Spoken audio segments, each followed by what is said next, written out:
Primo capitolo della finale scudetto, l'eterna sfida tra Imoco Conegliano e Igor Novara, che si è aperta oggi al Palaverde con un match epico che ha visto le due squadre duellare per oltre 3 ore piene di emozioni e colpi di scena fino al tie break finale che ha premiato l'Imoco Volley.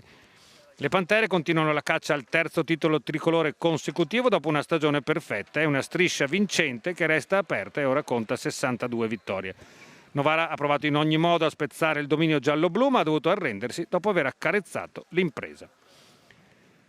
Nel primo set l'Igor fa subito vedere le sue intenzioni bellicose con Bosetti, ispirata e capace di pungere con i suoi attacchi. Il gioco delle Pantere non è fluido come al solito e la squadra piemontese ne approfitta, chiudendo nell'infuocato finale per 25-23 con il punto proprio di Caterina Bosetti.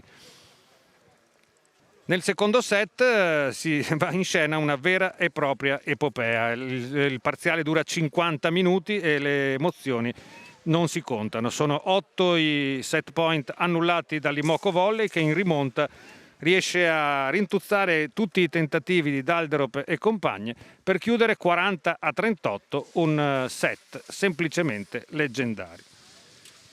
Nel terzo parziale l'Igor Gorgonzola Novara riesce a non subire il contraccolpo psicologico e a ripartire di slancio, riuscendo anche in qualche modo a trovare un vantaggio importante.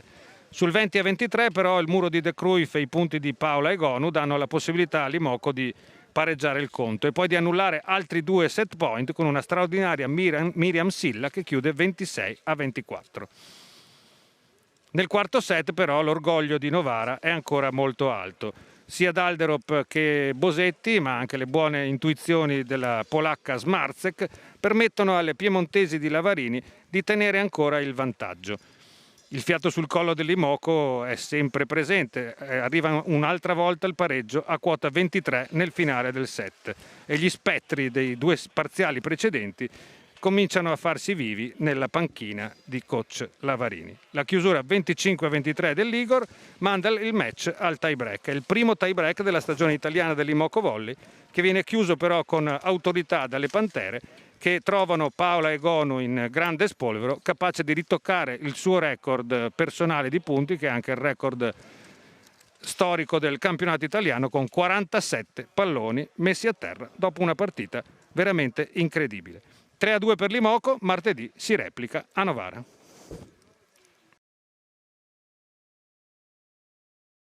Sì, sicuramente loro hanno giocato una buona gara, ci hanno messo in difficoltà, hanno battuto molto bene, abbiamo ricevuto così, di solito riceviamo molto meglio, ma anche tipo muro difesa hanno fatto dei bei colpi d'attacco, ecco, e quindi secondo me loro hanno fatto una buona gara.